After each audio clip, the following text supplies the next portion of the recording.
Okay, so let's step back in time to the moments right after the American Civil War. The fighting on the battlefield was over, but a whole new kind of struggle was just getting started. It was a fight to define what freedom would actually mean for millions of newly emancipated people. And what we're going to explore here is that pivotal and often violent period, and the systematic effort to crush the promise of that freedom almost before it began. To really get the stakes here, you have to start with this. This quote, it's from Abraham Lincoln's assassin, but this was not some fringe belief. It really captures the defiant, unrepentant ideology that fueled the Confederacy. And that ideology, it didn't just disappear when Lee surrendered. It laid bare this core belief that Black people had no place in the nation, and it set the stage for the conflict to move from the battlefield right into the halls of government. So here's how we're going to break this down. First, we'll look at what was really happening on the ground in the shattered South. Then, we'll dive into the mindset of the defeated Confederacy, what they were thinking. After that, we'll track President Lincoln's own evolving plan for reunion and the South's legal counterattack on emancipation. And finally, we'll see the tragic outcome of this very first chapter of Reconstruction. All right, let's jump into our first section. We're going to see what the South actually looked like in 1865. Because the war may have been won, but the peace, well, that was anything that settled. I mean, the South in 1865 was a picture of just total collapse. Its entire commercial system was gone. The land was ravaged. In many areas, there was simply no civil authority to speak of. The wealthy planter class, the foundation of the Old South, was so thoroughly ruined that one analysis actually compared their destruction to that of the nobility during the French Revolution. This was a society that was utterly, completely broken. But here's where we get a really important reframing of who the greatest victims were. Yes, the suffering of the white population was undeniable, absolutely, but the argument here is that the most vulnerable people, the ones facing the most profound and dangerous uncertainty, were the 4 million newly freed Black people who had no land, no resources, and absolutely no protection. You might think that all this devastation would lead to a change of heart, right? A moment of reflection? Well, no. For many in the South, it actually led to a doubling down on the old beliefs and a unified goal to reestablish absolute control over the Black population. And this goal, it was really driven by two different groups who found common cause. On one hand, you had the wealthy planters. They wanted to restore their economic engine by creating what was essentially a new kind of state-enforced serfdom. On the other hand, you had poor whites, who were terrified of economic competition and just desperate to maintain their social status above Black people.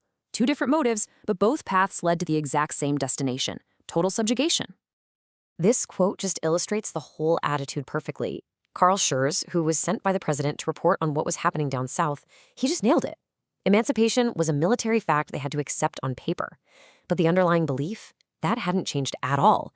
The freedman was no longer the property of an individual master. Now he was considered the property of white society as a whole.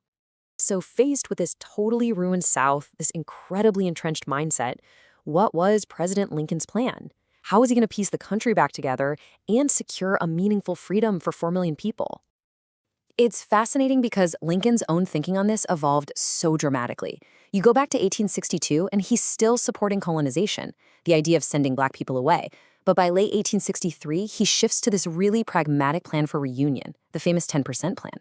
But then, get this, by 1864, he's privately pushing for something that was truly radical for the time, granting the right to vote to some Black men, specifically the very intelligent, and especially those who have thought for the Union. And this beautiful phrase from his letter to the governor of Louisiana, it just reveals his whole reasoning. He saw that giving the vote to loyal Black citizens wasn't just about their rights. It was a strategy. It was a way to protect the Union itself, to secure that jewel of liberty for the entire nation by empowering the very people who had proven their dedication to it. But while Lincoln and others in the North were looking, even if it was cautiously, towards some kind of new future, the state governments that were reforming in the South, well, they were looking backward. They were determined to rebuild the world they had just lost. So as soon as Southern legislatures were back in session, they immediately passed a series of laws that came to be known as the Black Codes. And let's be clear, these were not just some minor regulations. This was a systematic legal framework designed to do one single thing: make Black people slaves in everything but name. And the key weapon in this whole legal arsenal was the redefinition of a simple word: vagrancy. Think about it. In a society where millions were newly freed, homeless, and wandering around looking for work or lost family members, These vagrancy laws made the very act of being a free person without a white employer a criminal offense. It was a brilliant, cynical trap. And just look at how comprehensive this was. These codes were designed to control every single aspect of life. You couldn't own a weapon to defend yourself. You needed an expensive license for any job other than being a farmer or a servant. You couldn't even rent farmland in most places. You could be arrested for something as vague as an insulting gesture. And maybe most cruelly of all, your children could be taken from you and forced into apprenticeships, often with their former enslavers. It was total social control, written right into the law. So here's how the trap worked in practice. A freedman, maybe looking for better wages, gets arrested for vagrancy.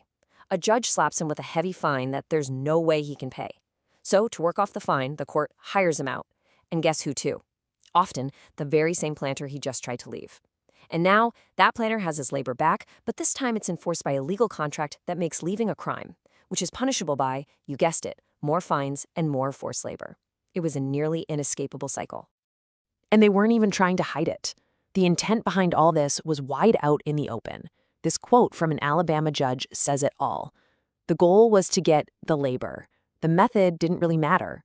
It was a clear, explicit effort to keep the economic system of slavery going by any means necessary.